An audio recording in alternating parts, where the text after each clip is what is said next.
So I ran into somebody this week and I was trying to explain to her a theory that I'm developing, right?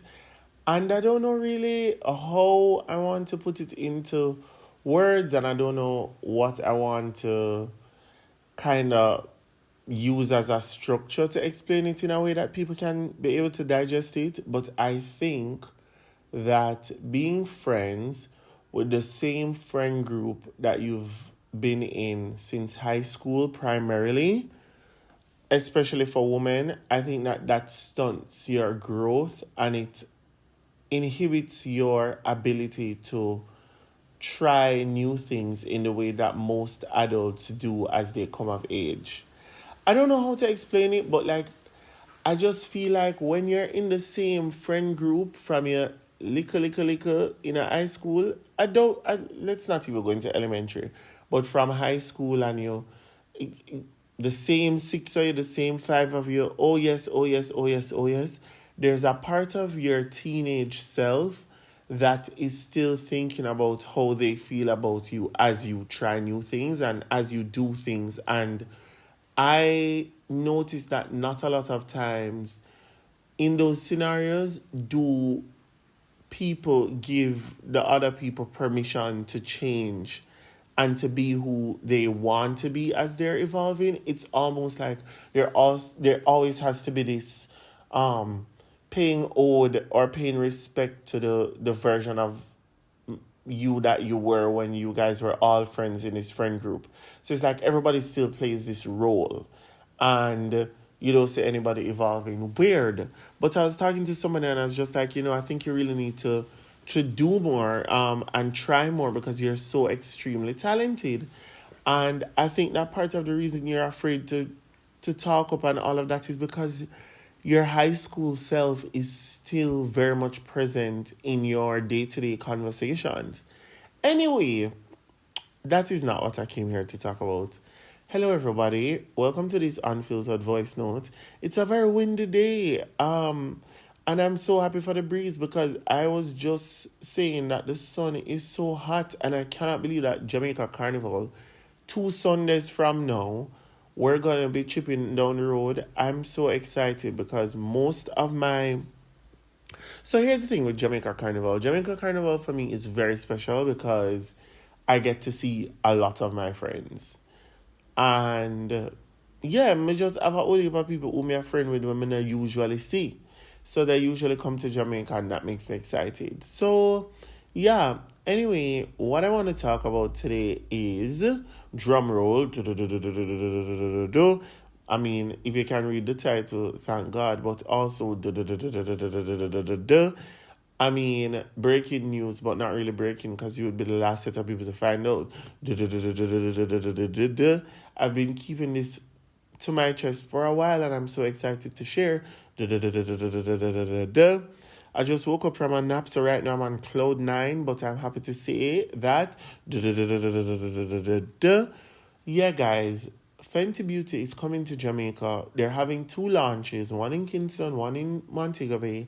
And you are listening to the host of both launches. Bap, bap, bap, bap, bap. God be praised. Amen.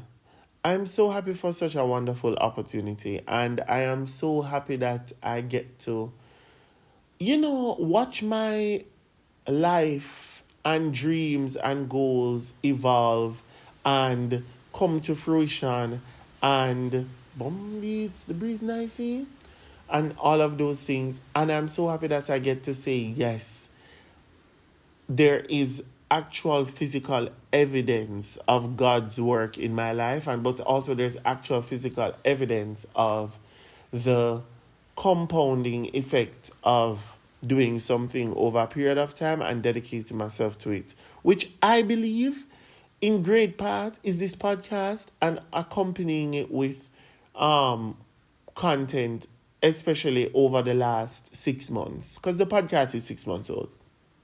So, wait the tone and tell the people I'm hosting the launch.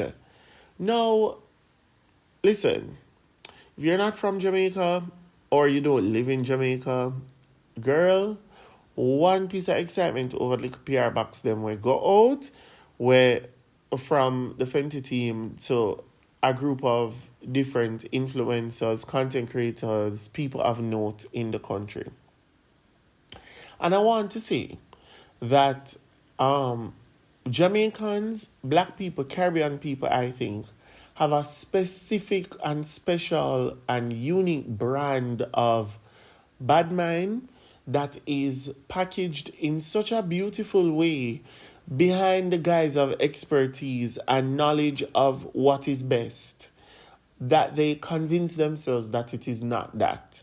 So a lot of people went online and they were, on Twitter, TikTok, wherever else it is, and they were saying, boy, I thought Mary Jane would have received a package. I thought Ashley Blue would receive a package. I thought Cynthia Red would receive a package. And how did these people receive packages but not these people? And it's so interesting because who died and appointed you as media and PR manager of these people's brands? How are you so invested in these people that you are unable to cheer for everybody else? You know why? Because it is bad mind. And because of proximity to the people who received packages, you believe that you now have a say in every single thing that should happen. I'm not saying that you don't have your favorites. I'm not saying that you don't have people that you really, really want to see win. But at the same time, can we ride and whistle? We can do two things at the same time. We can cheer for others and still say, what about? And, I think that if we were more collective as thinkers and more collective as people, we would realize how great of an opportunity this is for our people, or creatives, or island, or culture, or business, or economy, and be able to say, you know what? Every single girl me see post a PR unboxing from Fenty, me I go comment and say, bap, bap, bap, because I want Fenty to see that we are viable for business. And Jamaican girls run this. No. What about? Then now, there's another group of people who are creators who did not receive boxes, who are, going online and saying, what about me? And, I saw somebody say online that it says so much about you, how you deal with disappointment, right?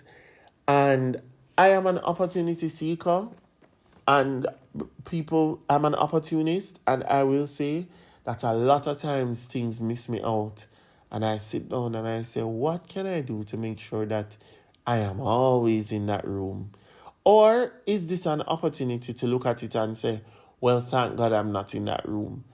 And I have to start being growth mindset people and looking at everything as an opportunity to grow, as an opportunity to put your foot through the door, or an opportunity to lock the door and say, look here, is all right, never mind.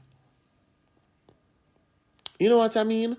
So all of this is happening and I'm just like, wow, God is so good. Look at people that I know. Even when it came to Barbados, I was like, wow, can you believe that people that I know, I'm 6 degrees separated from people who are being chosen, seen, selected in global spaces, for global brands, for global platforms. And as much as we want to tell ourselves that, oh yeah, it's never just. And once you see yourself as somebody that can hold on to opportunities and run with it, it's never just. Then now, I don't read comments because I've sat down with this opportunity for a while and I've basked in it and I think it's so great and it will never not be great. And I said to myself, you know what is funny? I am so confident in God's plan for my life, the plan that I'm unaware of, by the way. I am so confident of it that There is never a moment, good or bad, where I step back and say, this is not supposed to be happening to me. What? Never, ever, ever. Good things happen, I'm just like, yeah, man, God, big up. Bad things happen, I say, yeah, man, God, part of the refinement, big up. Never, ever, ever say, if you think, say, I am going to sit down there and allow people to take a moment from what I think is God's work at play, you make a sad mistake. And I want you guys to think about that in every single facet of your life. Think about it when me talk about work and promotions. Me talk about if you're an entrepreneur, selling things and growing your business. I'm talking about if you're a dancer and being at the front. Me talk about if you're a singer and you enter in a talent competition. I'm talking about if you're an athlete and you're having groin or hamstring issues. I'm talking about if you are a parent and your children are disappointing you or not disappointing you and doing so well. I'm talking about if you're a family member and your family member is sick. You need to learn to say, this is God's work at hand. Big up. Yes? So I am going to acknowledge and receive God's work at hand. Go forth and flourish. Go to the launch on Thursday and Saturday.